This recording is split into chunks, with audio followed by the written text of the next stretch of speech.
If you're looking for Magic cards, go to flipsidegaming.com, use promo code 6 for 10% off on orders over $10. Do the same at the Grizzly Gentleman for beard products. They are both fantastic deals, and they help support the show. What is up? Planeswalkers 36 back for more Magic Gathering Death and Taxes primer discussion. The only other card that was 0 or 1 CMC from the other video, from video part 1, was Swallow Whole. So this is a consideration for that kind of Path to Exile slot. A card that will be able to, just get rid of a creature. Exile is preferred, but, any sort of creature removal. The reason I generally don't like Swallow Whole has nothing actually to do with the fact that it's sorcery. Has nothing actually to do with the fact that you have to tap an untapped creature you control. It has everything to do with the fact that you can only exile tapped creatures. This, in conjunction with the fact that it's sorcery, means that you're going to have to take a hit or have the creature use whatever ability it has before you can actually get rid of it. Now, there is a nice upside in the fact that you can put a 1/1 counter on the creature you use to pay for this. However, you have to jump through too many hoops. If some of the hoops weren't there, then it would be probably, honestly, quite playable. If it was a sorcery but had the other contingencies, or if it wasn't a sorcery and it had the other contingencies, that'd be fine. If it didn't require you to exile a tapped creature, it'd probably be fine. The cost of requiring you to tap a creature while still being a sorcery and still exiling a tapped creature is probably the weakest of those permutations, but it's a moot point because that's not how it is, and as it is, I just don't think it is kind of what we're looking for. So now we'll actually get into the 2 CMC cards, and oh boy, I think we have a lot today, so I'm going to try my best to get through all of them. I will note that I have technically written stuff down for the first portion of these 2 drops, but I'm not even going to have them up here, because I don't think it matters. Untitled Vanguard is an aggressive costed creature. It attacks as a 3/1, and it has a way to stick around after things like board wipes.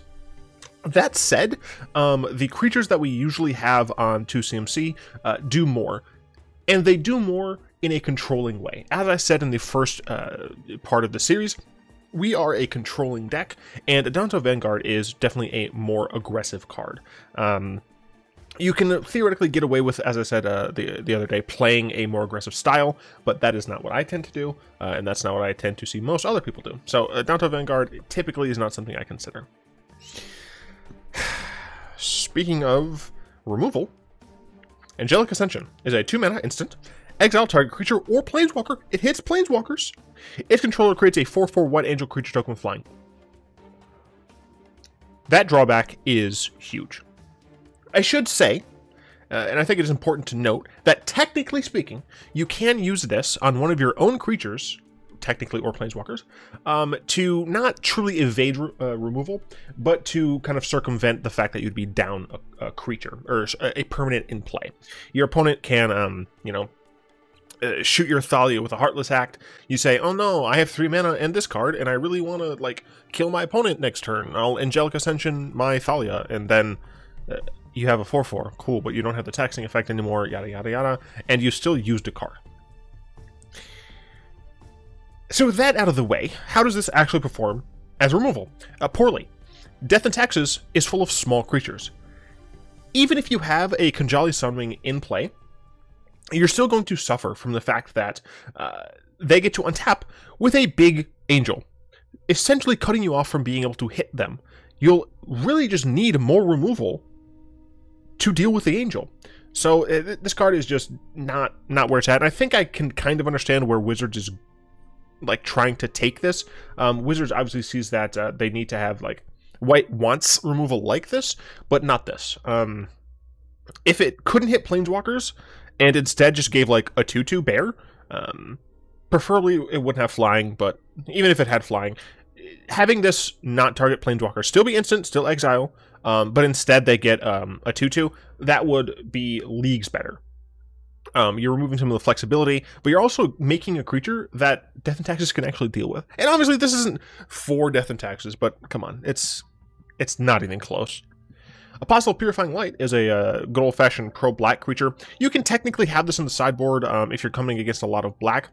You do have some nice graveyard hate stapled to it. However, it's just not what you need. Against a lot of the black decks, you're looking at things like A Phyrexian Obliterator. That card is trample. It really doesn't care at all about your Apostle. They're still going to be able to trample over for 4 damage, and you still are dealing damage to the Phyrexian Obliterator, which means you would have to sacrifice permanents.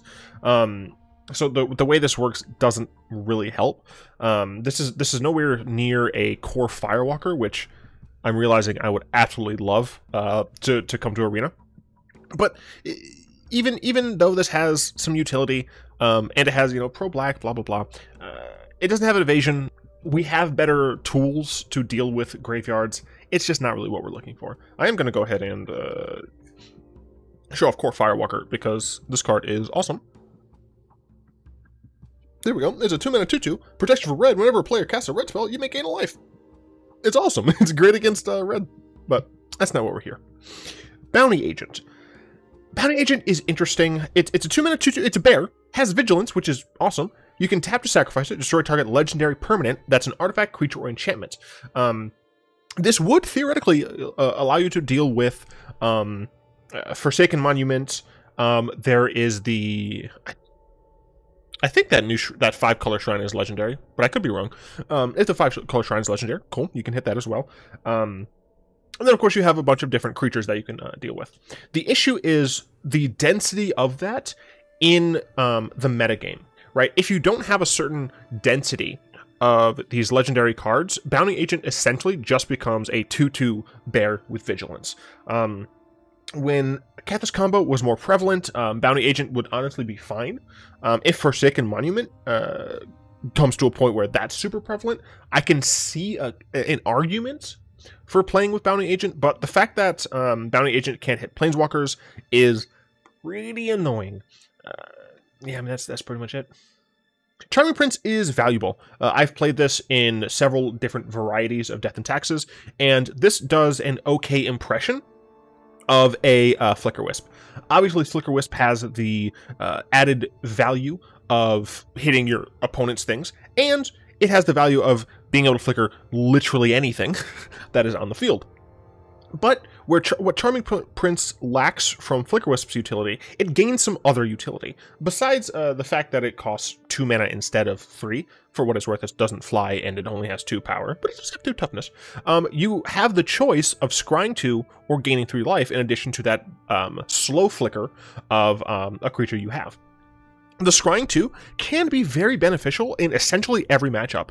If you're in a situation where you don't need the life gain, and you don't really need to flicker anything, that scry 2 is absolutely valuable. Either setting up the sequence of your next draws, or just binning lands that you do not want or need. The scry 2 can't really be underestimated, or understated how valuable that is. Gaining 3 life against aggro is very often going to be the difference between life and death.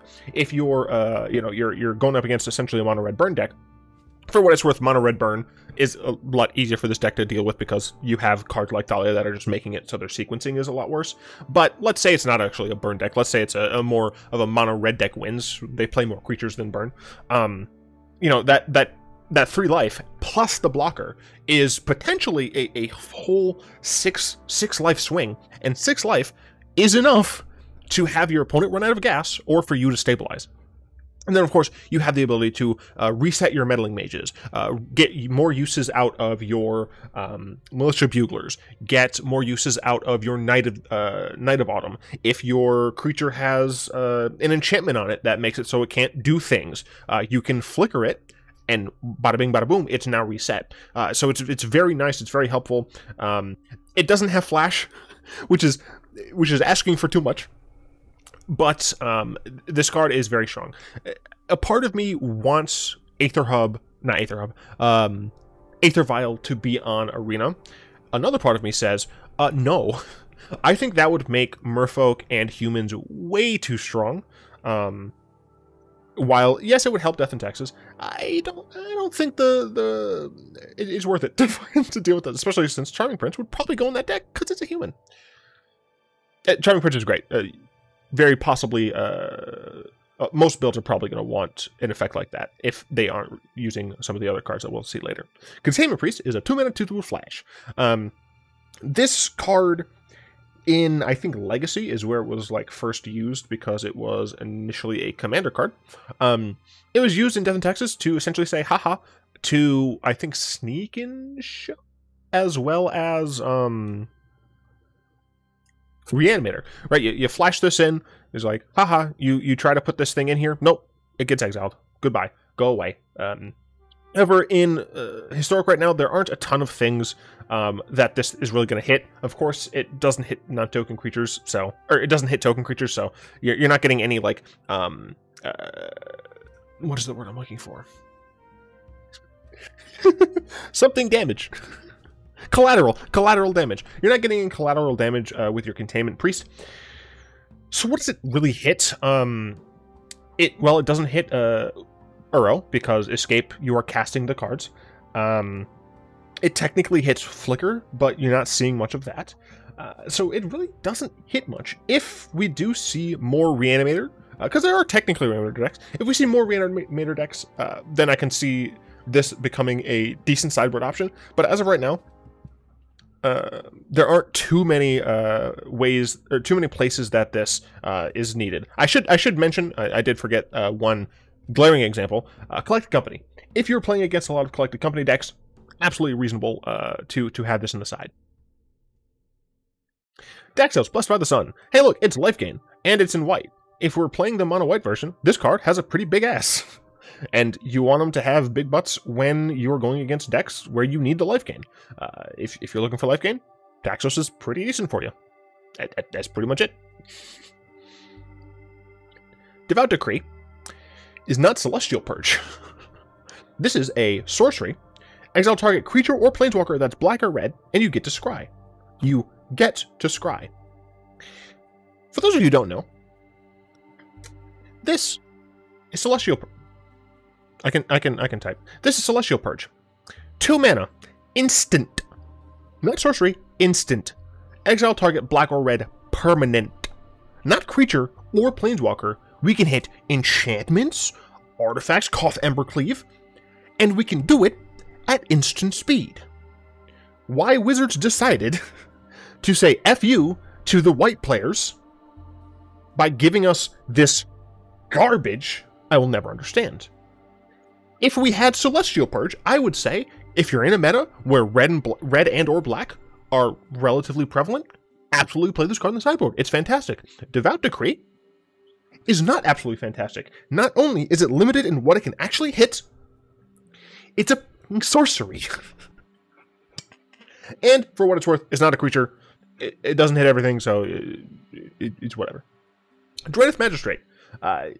It can prevent people from casting escape cards, which is nice. However, this kind of suffers from a different issue that than Containment Priest, insofar as like it doesn't help stop Collected Company, right? So you know they try to cover each other's bases, but it just doesn't do all that much. There aren't enough decks right now that are casting things from not their hand at enough density. You're going to come across a ton of Uros. You're going to come across a decent amount of Light of the Stages, right? You might come up across Light of the Stage decks that also use Ravnica and Coffee. I forgot the name of that actual card. Right, you're going to come up against these decks, but their core focus isn't going to be casting things not in their hand. You might come across even a Bolas Citadel deck, but once again, those decks are typically going to be primarily casting their cards from their hand, and then by the time they get a Citadel out, you're probably already dead. But regardless, this card does technically have positives. It is a decent body. It's a 1/3. Not the strongest, but it still blocks nicely. But it just unfortunately doesn't do enough in this metagame. If we go to a situation where people are just casting things from not their hand a lot, with enough density, then you can reasonably put this in the sideboard. Idle Obstruction. This is very obviously like a Death and Taxes plant. Like, this card is Wizards being like, oh, we see that deck. We're going to print a card that looks like it's good and isn't. 2 mana for 2/1 first strike. Hey, it's Thalia stats. Loyalty abilities of planeswalkers your opponent's control cost 1 more to activate. I mean, it's a tax effect. It's a very narrow tax effect. This suffers from very similar issues that Drannith Magistrate does. You are often not going to come across enough planeswalkers in a density that make this card truly useful. Right, this isn't going to be a main deck card like Thalia, right? Non-creature spells are ubiquitous. Planeswalkers aren't. Insofar as they aren't ubiquitous enough in that density to warrant this card being an inclusion even in the sideboard. You might come across the random fringe Planeswalker deck, Super Friend style deck. And you're going to absolutely come across random Karns, random Nissas, random Narsets. You're going to come across these. But the utility of having this card as like, let's say 3, you put 3 in the sideboard. 3 in your 60 card deck against your opponents. Let's say they have 4 Nissas and like 2 Karns. Let's say that. No, it'd be like 2 Ulamog's, right? 6 out of their 60. The value of having those things together, especially considering many of the decks that are running these Planeswalkers have a higher land count anyway, and can likely pay for that extra tax to essentially no detriment, it means that it's just really not worth it. Now, if this card just said activated abilities of permanents, non-land permanents, your opponent's control costs 1 more, we would be in business. Thalia, you could even just say non-creature, right? Activated abilities of non-land, non-creature permanents, your opponent's control costs 1 more to activate. It stays in line with this idea that white is only going to tax non-creatures, and it gives you something that truly can provide a variety enough of tax that this card could be usable. So, as it is right now, it's not good enough. Unless we really see a metagame where Super Friends is super prevalent, I don't see this card being included. Glass Casket is kind of removal, kind of not. It's an artifact, which is good and bad. It's not an enchantment, but I think technically there is more hate for artifacts in general in Magic, although I do think that might be changing slightly. You can exile something, it's a limited use, and it comes back after Glass Casket leaves. I'm just not a general fan of cards like this. Hushbringer. Bruh. Hushbringer is a fantastic card. Asterisk. Hushbringer stops both ETBs and Dice Triggers. It stops both of those, which is fantastic. This is symmetrical. A lot of Death and Taxes cards are, which is fair, reasonable. Everyone's got to pay their taxes. I'm not touching that. It does mean that if you play Hushbringer, you need to modify the way your entire deck is built. If you're playing Hushbringer, you likely aren't going to want a density of ETB triggers or dice triggers. So you're not going to want to run a bunch of, Night of Autumns plus, who else am I thinking of? Night of Autumn, Militia Bugler, Tristani. You're going to want to not run a bunch of these. The reason that wasn't technically the asterisk. That's just a normal part of the card. The asterisk is Uro is still incredibly prevalent in Historic, and until that card is gone, Hushbringer is a liability because this stops Uro from sacrificing itself when it enters the battlefield the first time, because that's an ETB trigger. It's not an as this creature enters or anything like that. Nope, it's an ETB trigger, and as a trigger, Hushbringer stops it, which means you can have a turn 2 Hushbringer and your opponent plays a turn 3 Uro, and they get to keep a 6/6 on the field. Until Uro is gone, which it should be gone, and it should have been gone a while ago, Hushbringer is going to be a liability. That said, if you're not coming across Uro, this card is nuts. This shuts down so many things. Muxus. A lot of things from Collected Company. Shuts down dice triggers as well. Can't think of any of those right now, but they're there. It's great. Shuts down not Young Pyromancer, the other one, Viashina Pyromancer. It shuts down a lot. Momentary Blink, the exact opposite of Hushbringer. We talked a little bit about Essence Flux as well as Cloud Shift in the first part. Momentary Blink is kind of better than those because it is 2 uses on 1 card. That said, it's still an instant, not a creature, right? It would be better if it were Resto Angel, right? And because of that, it's really hard to justify, even in the Azorius decks, which like ETBs.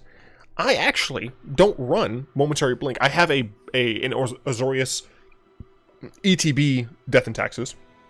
But instead of using Momentary Blink, I run, I think, 2 Thasas, right? Because Thassa allows me to reset things if I want. And Thassa can actually attack. And Thassa has an extra ability, but we'll get to Thassa when we get there. Momentary Blink does have nice utility. Unfortunately, it is stymied somewhat by the fact that it's not a creature. Next Fleet's Ram. Hey, if you aren't playing the mono-white version, and or you're finding that Daxos is dying too frequently, Nyx Fleet's Ram might be the card for you. It gains your life every single turn. Bada bing, bada boom, you gain life. It also is 5 toughness, a little bit harder for your opponents to kill. You still need to watch out for blocking and then having things be sent at Nyx Fleet's Ram, but for what it's worth, if they send Burn at Nyx Fleet's Ram, that's Burn not going at your face, so it has gained you some life. I like Nyx Fleet's Ram as a life gain, for what it's worth. In a lot of the other, the splash versions, you have other ways to gain life, but it's still it's a reasonable card. Paladin of Atonement. If, once again, you're going for a knight build, this isn't the worst thing that you can have. It can help stem the bleeding against aggro, because, you know, for the first bit, you let them hit you. Paladin grows. You now have a decent sized blocker. You block, it dies, you gain life. That's pretty decent. But it puts you at risk of dying from over the top, right? After some point, your opponent might realize, okay, this thing's getting a little bit too big, no reason to risk them blocking and getting blown out, or they can just they attack for a little bit. They now have you at a point where, you know, they just have to top deck a few cards in order to kill you. They just wait. Oh, they're attacking now. I have to block correctly. They Ember Cleave, you die at first strike before your Paladin gets to do anything. It's sad. Remorseful Cleric. It's a 2-mana 2/1 with flying, and it exiles all cards from target player's graveyard. Technically, the fact that it targets does mean that it does have some issues. Shalai, for example, does stop this. Leyline of Sanctity technically stops this. That said, if you are looking at a single-use graveyard, full mass graveyard removal, this is not a bad choice, because it flies, right? It can actually beat down your opponent. Rest in Peace can't do that. Torment's Grip, Graphics Cage, they can't do that. This can. It also doesn't suffer from the Thalia attacks. If you're going to go with a one-time use graveyard hate card, I do think this is the better card for you. That said, I personally prefer Rest in Peace. Speaking of, it just enters the battlefield, it exiles all the graveyard cards. If a card would enter the graveyard from anywhere, exile instead. This is a replacement effect, so nothing will trigger. You put it down, it's done. It's great. Revoke Existence. It exiles a target artifact or enchantment. If you need hate on artifacts or enchantments, this can do it for you. Leonin Relic Warder, I think, is the main version that has been used in like modern, that alongside Kataki War's Wage, but we don't have those in historic. This can do it for you. I'm not in love with it. Ruined Halo. If you're dying to a specific combo, this is great. The issue is you only have protection from the chosen card's name, which means you can't be targeted, dealt damage, enchanted by, blah, blah, blah. I find that if you're dealing with, like, a single creature, this can help. If you're dealing with a single, like, spell, if it targets, then Leyline of Sanctity is often going to just technically be better. There are uses for Ruined Halo. I'm not in love with it. Not in the context of Historic right now. Sphinx's Decree is hilarious. Each opponent can cast instant sorcery spells during that player's next turn. Essentially, you can just be like, I know that my opponent needs a board wipe here. They have to cast a board wipe. Play Sphinx's Decree. You're just like, nope, you cannot do it. I mean, I'm sure there are going to be circumstances like that matter. The way this actually sees a sideboard slot is if, in addition to that utility, we see a lot more instant sorcery-based combo decks. Sun Cleanser. It does things, but, like, none of these matter right now, right? It removes all counters from target creature. Technically, that can help in some scenarios. You know, there are +1/+1 counters going around. This can kill Nissa's lands, and it's a 1/4, which means it can block Nissa's lands. That's not nothing. For what it's worth, a 1/4 also just like is a 1/4. It can stop Steamkin? Runaway Steamkin? That's nice. That's not bad. This second part though, it doesn't do anything. I don't think energy are counters. No, that's actually a good question. Aether Marvel. Oh no, they are counters. Okay, so technically, once Kaladesh comes to historic, this actually might be a decent card to have. If energy is around with enough force, and you're still seeing some Nissas, you're still seeing some the other card that I mentioned, Steamkins, then I could absolutely see this as a sideboard option. It kind of sucks that it's from creature and not even just like artifact or creature. But, you know, it currently doesn't have utility, but it is something that you should look out for as more and more sets enter historic, especially Kaladesh, since it does bring energy. Thalia, this is the bread and butter. 2 mana, 2/1 first strike. Mwah. Delicious. It's a fantastic card, can do blocks pretty decently, especially alongside other first strikers, and it just makes your opponents, not your opponents, all non-creature spells cost 1 more to cast. That's why we're running a lot of creature spells. It is absolutely worth it for this card. This is a powerhouse. If you've been watching my Bolas series, you'll know that it's very hard for a control deck to deal with a turn 2 Thalia, especially when they remove it and then they play a turn 3 Thalia. Just look at all these prices. That's just how good Thalia is. Wait, which one's the most sought after one? Is this one, of course. I think that's the, yeah, this is the art for my thumbnail. Tithe Taker, a fantastic card for this deck. During your turn, spells your opponent's cast cost 1 more to cast, and abilities your opponent's cost to activate cost 1 more to activate, unless they're mana abilities. This, for what it's worth, does hit Planeswalkers if they can be activated on your turn, like Teferi. This card just does so much. It doesn't have First Strike, which is unfortunate, but it does have Afterlife. Now, this doesn't work in conjunction with Hushbringer because she stops Dice triggers, and Afterlife is a Dice trigger. But this is 2 creatures in 1, so if this gets removed, you'll still have some sort of semblance of a board. And it makes it so that your opponent's casting removal on your turn, casting draw on your turn, and casting what's the last thing? Counter spells on your turn is going to be so much harder. Them doing anything on your turn is going to be more difficult. Now, of course, this is no Grand Abolisher. However, I would argue that this is a little bit better than Grand Abolisher because, 1, it's more splashable into the other versions of Death and Taxes, and you have the ability to have the Afterlife, right? Love your Afterlife, here so stay, you'll be back soon anyway. Great Abolisher, for what it's worth, is not in historic, but Tithe Taker is one of the cards right next to Thalia that I try to maximize in most of my Death and Taxes builds. Even this is one of the cards where I'm so okay with losing out on value with Hushbringer that this is one of the cards that I'm like, all right, this takes up my non-bow with Hushbringer slot. Takali Honor Guard.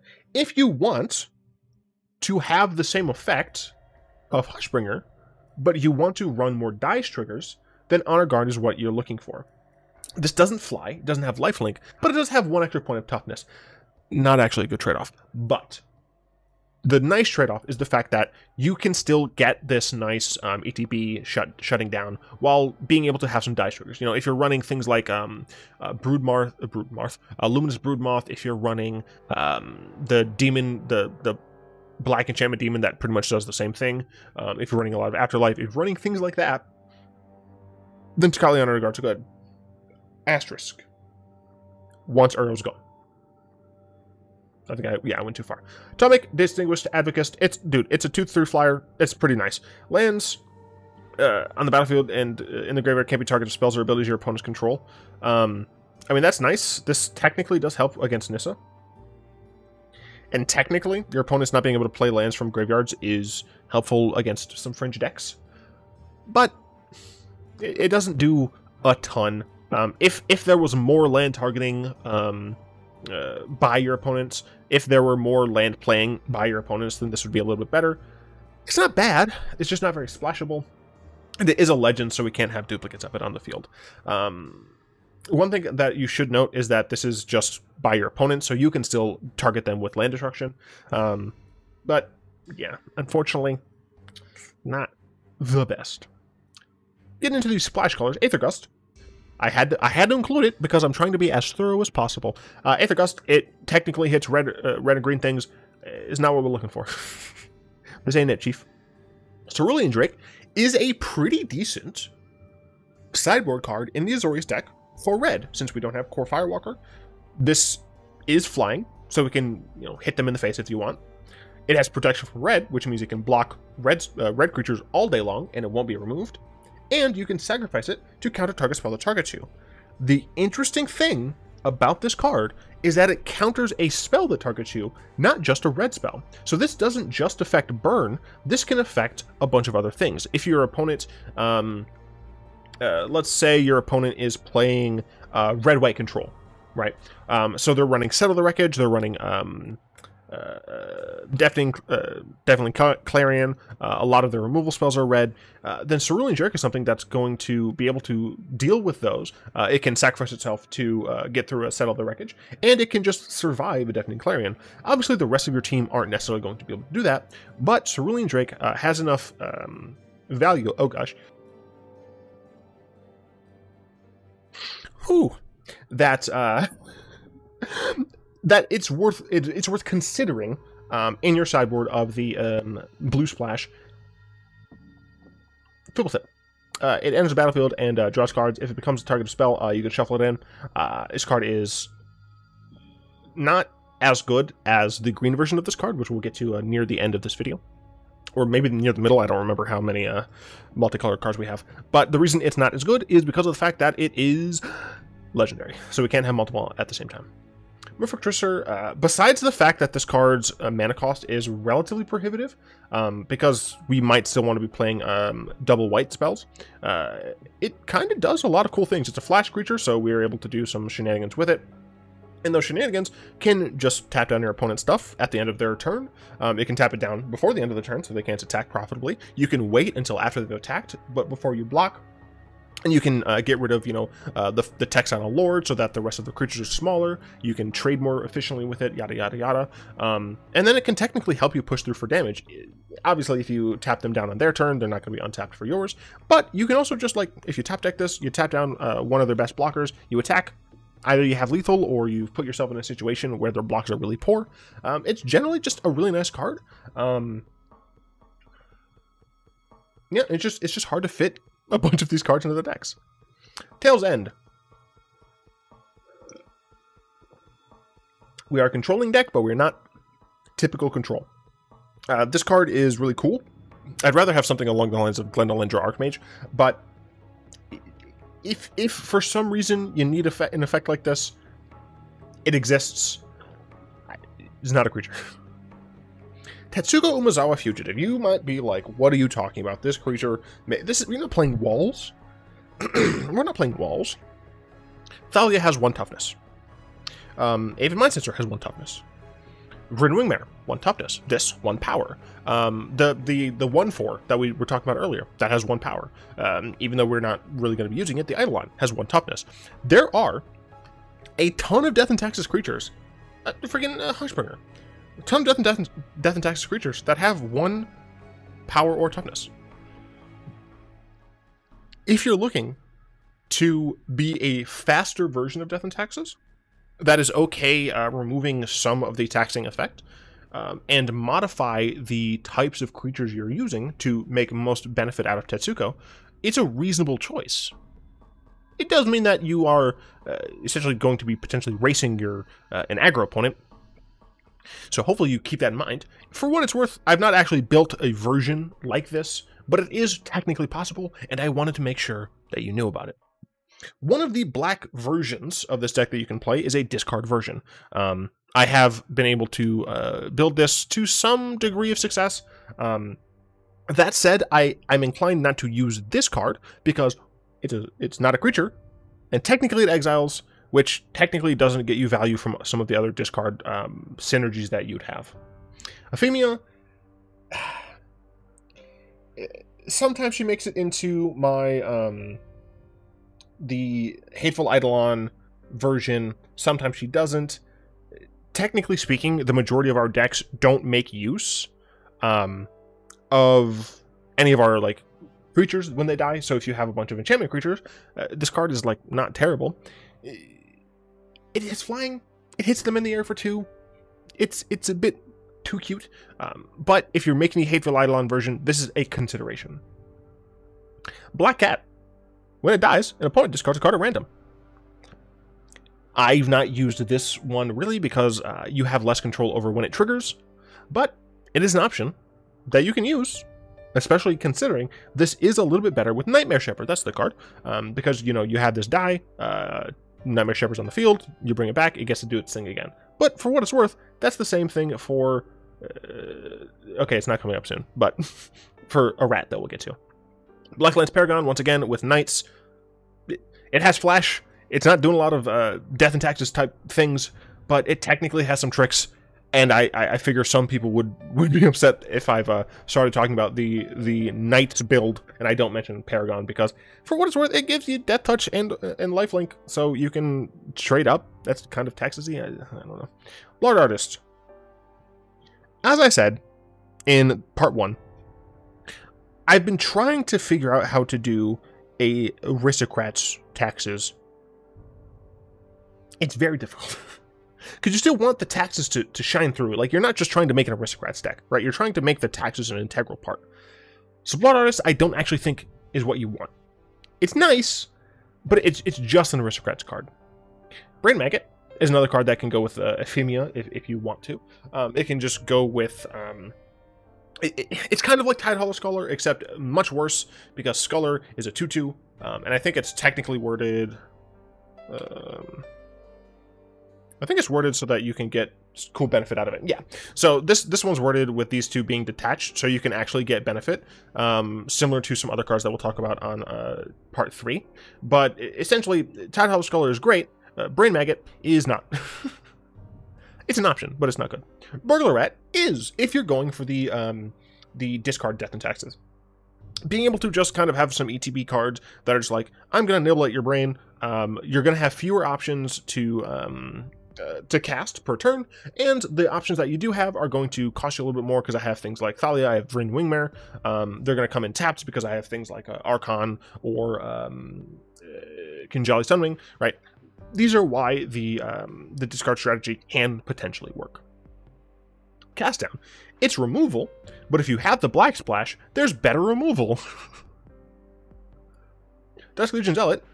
It draws you a card and you lose a life. This is, once again, like worse than the green version that we'll talk about in a bit, because you have to lose a life for it.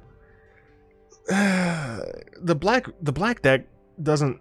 I found that it doesn't need this, but it's an option. Eliminate. Wow, this seems good. If you're dealing with a lot of 3-cost Planeswalkers, this is probably fine, but there's a better removal option for black. It's also not this.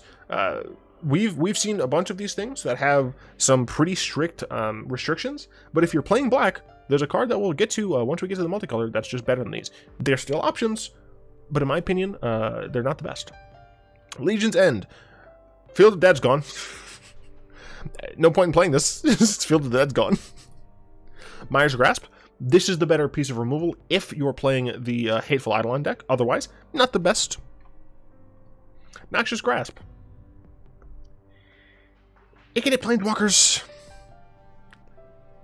If you need to hit Planeswalkers, you're probably, frankly, since you're running the Black Splash, you're probably running Murder Strider, and that is technically a creature, so you don't need this. Order of Midnight. This can be helpful in the Knights build. It does get you cards back, and it is a flying attacker. I want it to be as thorough as possible, but I do recognize that sometimes some of these picks might be like, why are you talking about this? This is not Death and Taxes, but I'm trying to be thorough. Tiny Bones Trinket Thief. This card helps you in the discard version. The reason it helps you is because of the fact that if an opponent discarded a card, you draw a card. Sure, you lose a life, but who cares? It doesn't have any innate discard in and of itself, so it's not the best, but there's actually a decent amount of cycling going on in the format. There's still some Jumpstart. This card costs $42 in real life. Good thing we're playing Historic, which is an arena-only format. Anyway, If you flood out, you can also just yeet your opponent if they have no cards in hand, so Tenant Bones is definitely a consideration for the discard version. Timurit, Chosen of Death, harder to actually use, but this is black graveyard hate that is relatively nice. Honestly, you get some exile similar to Skoos, which we will talk about once we get to green. You have to pay 2 per, so you can't like divvy it up with Skoos where it's just 1 at a time. But this technically does require fewer black pips to use the ability. Obviously, it's double black to pay for the card, but you can just like, pay a white and a black for its ability, whereas Skoos you need green and green for its ability. So a little half of one, a dozen of the other, or something. I don't know. 6 of one, half a dozen of the other. I can speak idioms. You can still gain life, which is nice. It's an option if you're in black and you want non-sweeping graveyard hate. Some of the black versions are going to have a decent number of dice triggers, so you're not necessarily going to want to have Rest in Peace because it'll exile your graveyard as well and it'll stop your dice triggers. So something like Timurit is a little bit better in those cases. Yark's Fenlurker, it's like Rat, except it exiles a card from their hand, so it doesn't work with Tiny Bones. It's technically better because it exiles the card, and it has the very expensive Shade ability. But it's 2 black pips, which isn't necessarily the best if we were trying to play a lot of white pips and black pips. Under red, Chandra's Mage Munt. Remember the other day in part 1 where I said Fanatical Firebrand has a potential place in a kind of ping version of the deck, a Prodigal Sorcerer style build? This also helps there. What's different is that this doesn't have to die to do so. It can't hit creatures though. That is a bit of an issue, but if you're in a situation where you're kind of like against creatures, you have more of the blockers on the field. You know, you have things like Angelic Sunwing, things with like 3 toughness or more. Then you can kind of still justify having a build like this. I've not tried to make a build like this, kind of a slowly kill your opponent in white-red. Possibly might want to be Mardu, but it is one that I do plan on exploring at some point. Dark Dweller Oracle. You can sacrifice a creature, and you get to pay things. The issue here is that we don't have very many creatures to go around, so this card is not great. Costs too many resources to get potentially none. Direfleet Daredevil, aka Slapcaster Mage. It's a 2-mana 2-1 with first strike. It's not bad. When it enters the battlefield, you can exile an instant sorcery card from your opponent's graveyard, and you cast that this turn. Spend mana as though blah blah blah. Essentially, you get to just take something from an opponent. If you're going against mono red, you get to take a shock from them and kill one of their creatures. If you're going against a control deck, you get to potentially steal a draw spell, steal a scry or something. Obviously, this would be better if we had something like Aether Vial, because then we could vial in this in order to get a counterspell. Like, oh, the Death and Taxes plays if we had Aether Vial. It'd be great. But we don't. So, this card just does bring utility, and at the worst, it's a 2-mana 2-1 first strike. Fry. It kills things and can't be countered. The issue is that Wizards has printed a bunch of Planeswalkers that like tick up and have 6 toughness, 6 loyalty, whatever. It's helpful if you need it. Goblin Crater Maker destroys target color's non-land permanent. This can get rid of Ugins, which is very cool. It cannot get rid of Ulamog, because Ulamog is indestructible. You can deal 2 damage to a creature as well. This definitely has a potential home if you're going against a lot of artifact decks. This can deal with a lot of planeswalkers like Karn. So it's nice. It has utility. But I don't see it having too much room right now. Oh my god, I'm just realizing this cat is here and it's adorable. Harsh Mentor. I love this card. I really just wish it had Planeswalker on there too. Like I wish it just said like non-enchantment, right? Because Red's not allowed to deal with enchantments. But imagine, like, if this is Planeswalker, this would be the real, like, the good version of Eidolon of Obstruction. The reason I'm saying this is because 2-mana 2/2, it's already a bear. Sure. When they activate an ability of an artifact, creature, or land, if it is a mana ability, reasonable. you deal 2 damage to it. This is not symmetrical, so this isn't going to hurt you for doing similar things. But this hurts the control decks for activating Castle Ventress. This hurts the gosh, what is that? What is that freaking what's the deck called? I can't remember what the deck is called. I hate everything. I can't remember what the stupid deck is called. The dude with the I can't remember. It hurts a red deck. I just can't remember what the deck is. But yeah, like it just does cool things, and it would do cooler things if it's at Planeswalker. It's a choice. It's something that you can technically have. You're probably not going to get too much value out of it right now, but it's still worth playing. You know, it's a bear. You have some random utility, and the longer time goes on, the more likely we're going to see some more cards that do stupid stuff like this, because Wizards is printing insane cards. Lava Coil, it's technically removal. Lightning Strike, it's removal, but it can go with the face. Robber of the Rich, it's a 2-mana 2/2 with haste and reach. Like, that alone is fine, but the fact that you get to steal your opponent's cards, this is very similar to Slapcaster Mage, but you just get to steal your opponent's cards and use them against them.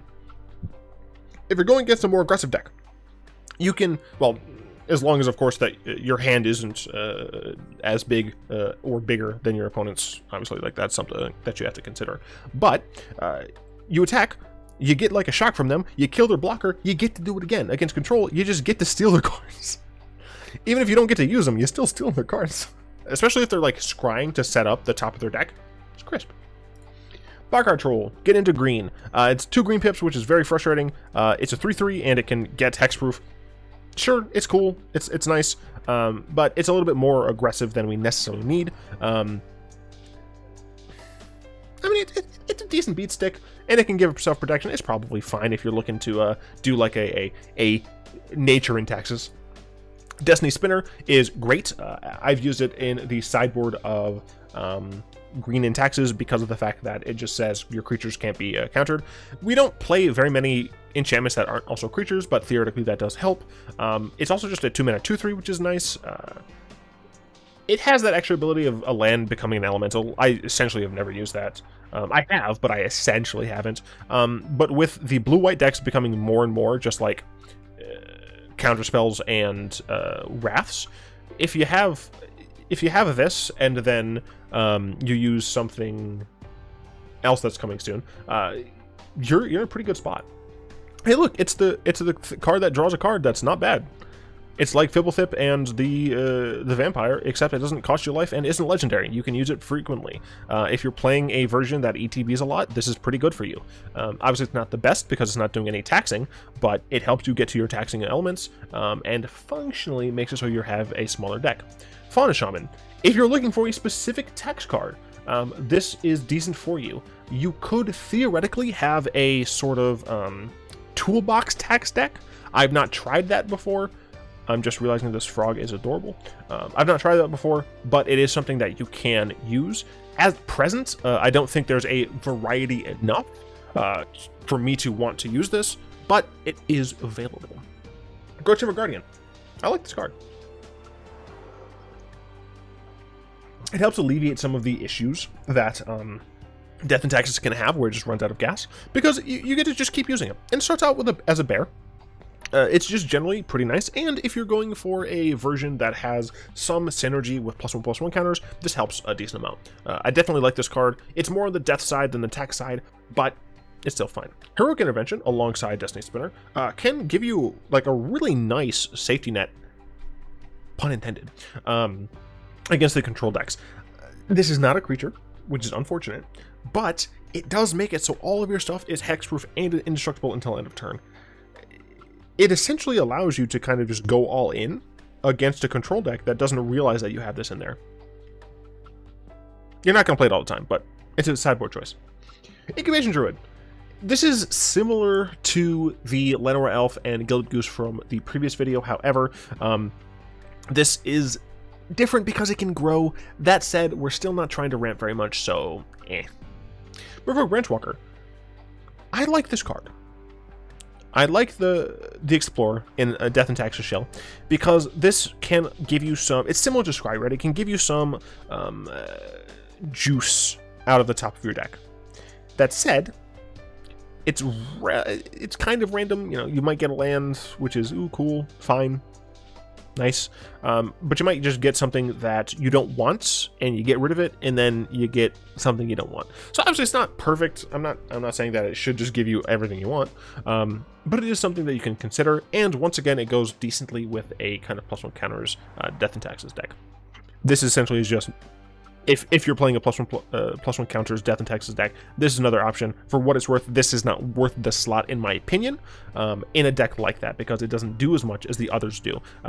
A deck that is Death and Taxes that has counters should be Death and Taxes first, that has counters as kind of an additional thing. This is essentially just counters. Scoos. If you're playing green and you're playing Death and Taxes, this card is just good. This is just main deck graveyard hate that grows and gains life. There's nothing to hate about this card. It does all of the things that you want it to do. Ugh. Throne Lieutenant. If it gets targeted, you get a dude. It's a 2-mana 2/3, so it has, you know, good stats. And late game against especially control, you can just make it big. I really like this card. I've not played it in recently in any of my green Death and Taxes builds. But I think that's because most of the builds have had more of a focus on ETBs. So if I tried this, in a deck that played Hushbringer, I think then that's where I could see this card shine, and I think it's pretty good. It also, like, if your aggro opponent is getting real sick of you blocking their 2/1s with this, then they like target to kill it with a shock or a lightning strike, you know, block and shock. You're still getting value, right? So I think this card is pretty fantastic as an option. Voracious Hydra. It comes down and does what you want. It can act as removal, or it is just a big annoying thing. That said, X is not going to be very high in this deck. I had to put these here.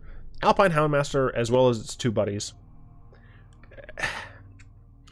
Alpine Houndmaster can attack and buff your team. Doesn't have to have the other cards, but it could. It's a bit more aggressive for my tastes. Watchdog is essentially just a bear with vigilance, not worth running. Cur is essentially like a worse bear that has wonky fire breathing. The art, top notch, but these three cards just aren't worth it in my opinion. Assure Assemble. Assure, it's essentially like Heroic Intervention, except it's technically easier to cast because you don't need green at all, and it grows one of your creatures, but it only protects one of them, and it doesn't even protect them from like exile, target removal. Assemble technically can be good if you flood out with it, but I just don't think this card's worth it. Boris Challenger, I mean, it's a 2/3 that makes your creatures bigger. It's not awful, and the fact that it can buff itself means that you can get to a point where you're buffing itself and you're making Thalia a little bit bigger, you're making your flyers a little bit bigger. That said, with my red taxes lists, I tend to devote more of my red slots to either random damage, so things like Harsh Mentor and the Ferocidon, or to land destruction. So if I were to go for a more Boros, literally, taxes, then I'd consider this card. Bronze-Eyed Lion can give itself indestructible. It's a 2-mana 3/3 that can give itself indestructible, and when it dies, as long as, you know, another creature is on the field that didn't die, you can enchant that creature and have it have indestructible. It's very nice in the green version. What's not to love? Conclave Mentor. If you're playing a counters version, this is potentially good because you get extra value out of your counters. And this, like, if this doesn't have this extra line, it probably, I wouldn't even consider it really. But it also means that, like, if it dies, you get to gain some life. Sure. Corpse Knight. I think that this is the card that you want more in the kind of aristocrats build, right? It's a bear, so it can actually attack, and it's just when creatures enter, you don't have to have them die. I'm not entirely sure, but I feel like this is slightly better because that deck typically is just going to want things to die, or just going to want your opponent to die. You don't necessarily need the life, but if you do, this Cruel Celebrant, which is kind of better because then like it disincentivizes your opponent from like wrathing you, which is one of the main reasons why you like it. But it can't attack as well, which is unfortunate. I don't know. I still can't really get that deck to work. Despark is removal, but it can't hit the smaller things, you know? Sometimes we want to hit the smaller things. And that's where dire tactics come in. We have a lot of humans in the deck. And even if we don't, losing some life, potentially not going to be an issue. This is just good, unadulterated creature exile. It's good. If you're playing the Black Splash, this is probably going to be your removal of choice. You're going to get hurt with this, but it's okay because you just get to exile the creature. No ifs, ands, or buts. Though in Veto, we're not playing Drago control. Imara, Soul of the Accord. If you're trying to go wide with Death and Taxes, like sure, but she doesn't really do things, so meh. General's Enforcer. We have a decent number of humans. We have the potential for a decent number of legendary humans. This also has attached with it some graveyard hate. It's also just a 2/3 for 2. If you have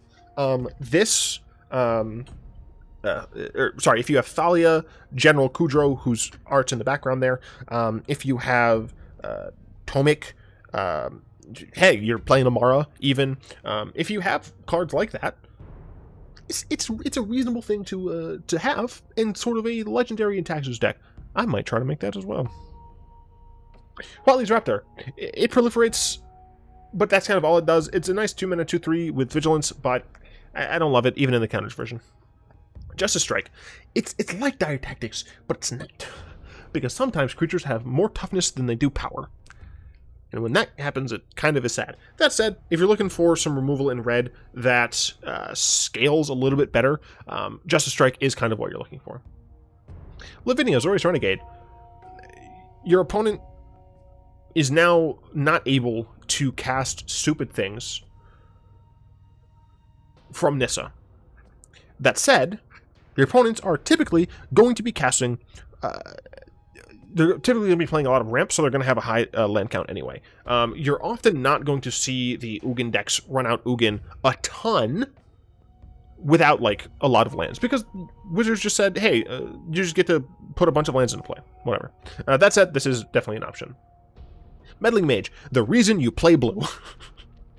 Literally. For what it's worth, this is not an ETB. So your Hushbringer wouldn't stop this, but it's nice to have flicker effects in your blue version so that you can reset Meddling Mage. Either if you've gotten rid of their card some other way, or you have a bigger threat that you know about. This card is one of the reasons why in part 1 I mentioned that you really need to understand the metagame in order to play Death and Taxes well. You want to be able to know what your opponent is playing essentially by turn 2. That's why a lot of times you'll see in my arena gameplay videos that I am trying to predict what my opponent is playing. Right? I see a land, I'm like, they could be on this. Right? I've seen one thing, just a land, even if it's a basic. I try to kind of go through the permutations of what it most likely is to kind of prepare myself. Obviously, that can change relatively fast, but it is good to kind of think about the different types of decks that you see and that you expect to see. Meddling Mage is just great. Niambi, she's Flash, she's a 2/1, not bad. As I already said, we do have a decent number of legendaries. If you're looking to play a deck with more legendaries, this is decent because you also get to discard duplicate legendaries to draw 2 cards, which is nice because Death and Taxes has an issue with drawing cards. That said, you can also just use this to bounce a card to your hand and gain some life equal to its CMC. This has utility. This absolutely has utility. I haven't found a great place for her yet, but she has utility. Revival Revenge it just reanimates one of your creatures. We're running very few things that are above 3 CMC. We do run some 4s, but this can just get anything back. For what it's worth, you don't have to play this in a white-black version. You could play this in just mono white or any of the splashes, even if they're not black, because we're very unlikely to play Revenge. Revival is decent. It does just get you back the thing that has been deceased, but I'd rather just run more copies of that thing. Blackblade. It's similar to it's similar to Shadow Spear, similar to Shadow Spear, but it scales larger. Doesn't have any of the extra stuff with it, and the equip cost, technically 7. Once again, we have a decent number of legendary creatures. I mean, imagine attaching this to a Tomic, right? That's a flying creature that gets, what? Let's say we have 5 lands, right? You play Tomic on 2, you play something on 3, on turn 4. Wait, no.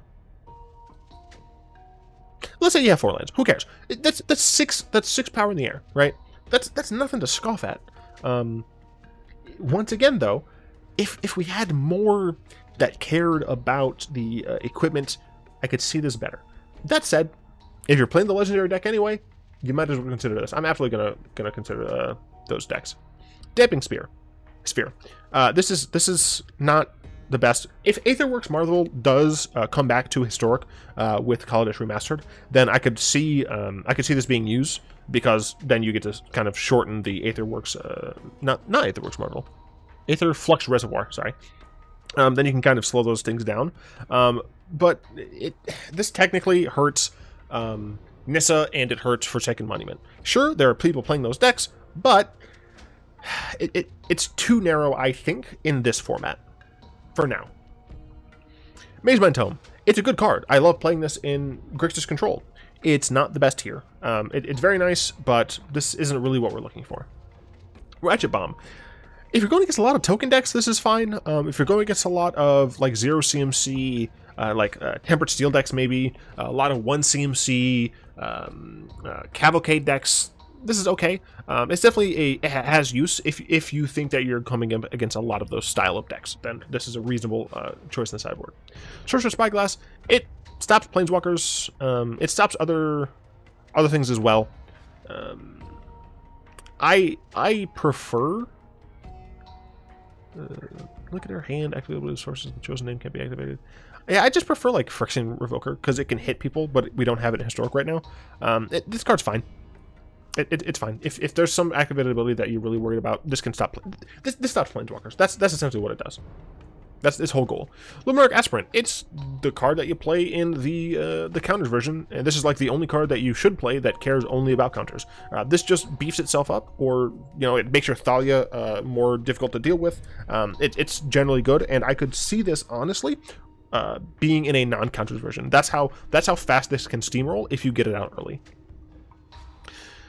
Oh, right, I forgot. We got into...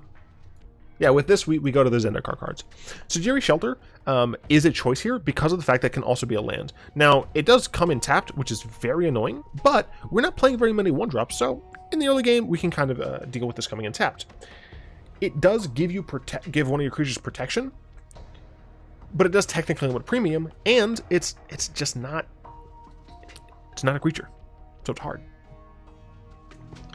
Skyclave Cleric, on the other hand, is probably going to be a better life gain card than some of the other choices because it can be a land. You only gain the 2 life. However, in many of the versions, we're running ways to flicker things. I mean, imagine this with Niambi, right? You play this on turn 2, you gain 2. Maybe you block with it. You play Niambi. Or maybe you block with it, they try to like shock it in response, you play Niambi, bounces to your hand, you gain 2 more life, then the following turn you play this and you play Thalia or something like that, right? It has a lot of potential because of the different flickery things that you can do with it. And as I said, it's a 1/3.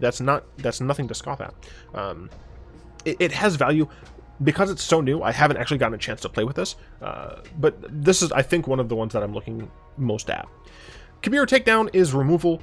And this is another one that I'm looking at. I think that it's probably going to be worse than this, but it's something that can kill planeswalkers, and it can just kill creatures, but it deals with the damage equal to the number of creatures you control, which means that very often this is going to be 2 or 3 damage, which isn't it doesn't scale very well, right? Like this feels better in a token deck, and even though this can be a land, I don't have too high hopes for it. Confounding Conundrum is hilarious. So obviously it enters the battlefield, you draw a card. Cool. If a land enters the battlefield under opponent's control, if that player had another land enter the battlefield under their control this turn, they return a land they control to its owner's hand. This can be helpful against ramp decks generally, right? But this works decently with Ghost Quarter and Field of Ruin if you're using it on their turn, or they like Growth Spiral or something, right? So I'm not, once again, this is new, I've not gotten a chance to play with it yet, but I'm going to try to build a Jeskai Land Destruction Death and Taxes deck that utilizes Confounding Conundrum, and a lot of the other cards, a lot of the other red cards that destroy lands, as well as maximizing my number of Thalias and Red Wingmares. There might be too much Nombo there because we want to play Confounding Conundrum and another card that's going to come up soonish, that are non-creatures, but I like the idea of trying to get some of the just land destruction in here, especially considering we want to just screw over those stupid ramp decks. I hate you so much. Thieving Skydiver. I mean, it's a 2/1 flyer that can just steal artifacts. It's not even just like non-creature artifacts. This is just take creatures as well. If your opponent is just happens to play a creature artifact, you just take it. Unfortunately, X can't equal 0, so you can't like steal a food token for free. You will still have to pay 1 in order to get that. For what it's worth, it's 1 or less. This technically has the option of equipping something for cheap. So if you do happen to have Blackblade Reforged, that has CMC 2, so you can. Yeah, that still works. You can just like play this and kick it for 2, so that you put it on it for essentially 2 mana instead of 7 for this, because it's not legendary. As I said, it flies, which is great. Yeah, it can steal things. It can cost a lot. You know, if you're trying to take a Forsaken Monument, that's going to cost you 7 total. But if you're just taking their Mind Stone that they're trying to use to get to the Forsaken Monument, this is nice. I think that this is one of the cards that I'm looking forward to testing a lot, especially considering I see a lot more of the Forsaken Monument decks running around. Acquisitions Expert. It's good in the discard deck. I don't know if we have very many Clerics, Warriors, Rogues, or Wizards, but it just makes them discard a card. So if you're playing discard anyway, this is probably just better than Rat. No Priest of Oblivion.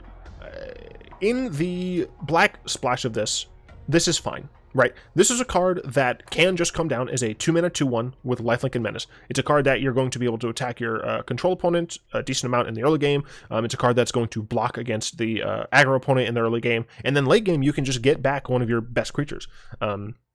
It is just generally flexible, and I'm looking forward to testing this one out. Hey, look, it's Cleansing Wildfire. It destroys a land, and your opponent can go ahead and get a land and put it in play tapped. You get to draw a card. Other than the fact that this is not a creature, this blows up lands, and it does force them to search. So if you have something that makes it so they can't search, cough cough, even Mind Sensor, this is pretty good. I'm going to test it out in a Jeskai Land Destruction Taxes build. Land taxes? I don't know what I'm going to call it. Rolling Vortex. It's a bit of a weird one here because this does ping every turn.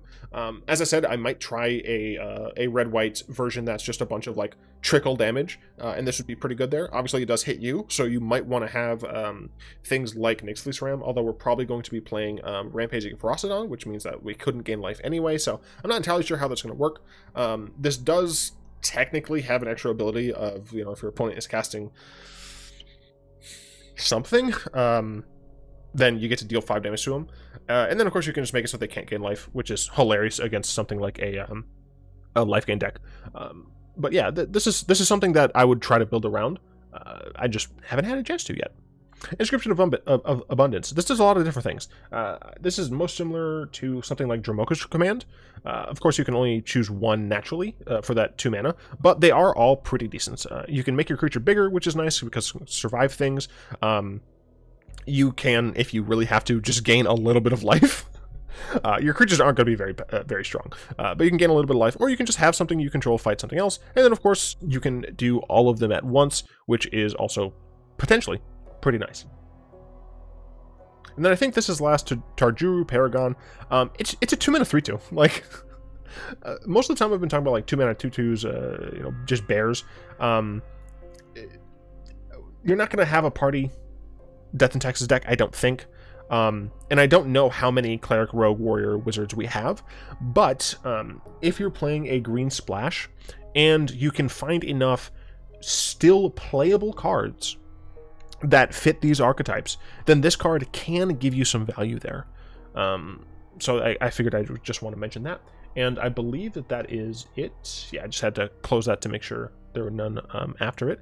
So yes, I hope you still are enjoying this series.